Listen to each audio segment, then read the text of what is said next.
এই মুহূর্তে কিন্তু বসে আছি দা রেনেসাস হোটেল কোস্টাল ইন মানে ব্যারিস্টার কলোনিতে। এবার দেখো মেন একটা ফান্ডা তো আছে, এবার দেখো কি কি আছে আমি তোমাদের বলে দিই। এখানে আছে কাঁকড়া মশলা, আর এখানে আছে পমফ্রেট, আর এখানে আছে চিকেন বিরিয়ানি। সবথেকে কষ্টর ব্যাপার কি বলতো, এখানে আলু নেই।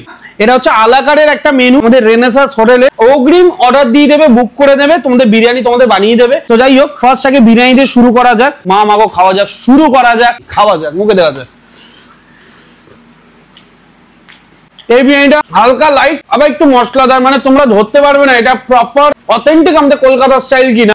মানে এটা হচ্ছে দীঘার স্টাইল। দীঘার বুকে এই ধরনের বিরিয়ানি পাওয়া যায়। আর সব থেকে বড় বিষয় সেটা হচ্ছে খুব ধরে দমটা দিয়েছে। হালকা পমফ্রেট মাছ নিয়ে, একটু হালকা গ্রেভি মাছ নিয়ে নিয়েছি, বিরিয়ানি রাইস দিয়ে খেয়ে দেখি টেস্টটা ঠিক কিরকম।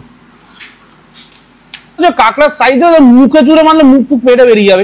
এই হলো কাঁকড়ার ব্যাপারটা। আর এই দেখো একদম লাল লাল ঝাল ঝাল গ্রেভি, এটার সাথে একদম ফুল ম্যাচ।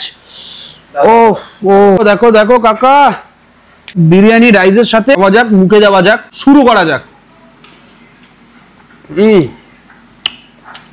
ভাঙতে পারি কিনা অল্প একটু, আমি এখান থেকে যতটুকু হাতে আসবে ততটুকুই খাবো, ঠিক আছে? বেশি চুলচেরা করে লাভ নেই।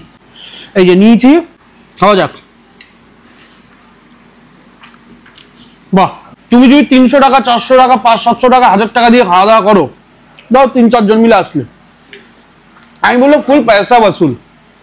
খাবারের টেস্ট ফ্লেভার অন্যান্য দিন যে খাবারগুলো সেগুলো একটু লাইট, দীঘার বুকে ঝাপাঝাপি করবে, মানে এটা একটা জার্নিও তো তোমাদের হয়, কলকাতা থেকে বাসে করে আসবে।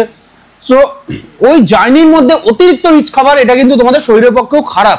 সো তার জন্য বলবো এখানকার খাবারগুলো ওই আমাকে পয়সা দিয়েছে বলে আমাকে ভালো বলতে হবে এমনটা কিন্তু না।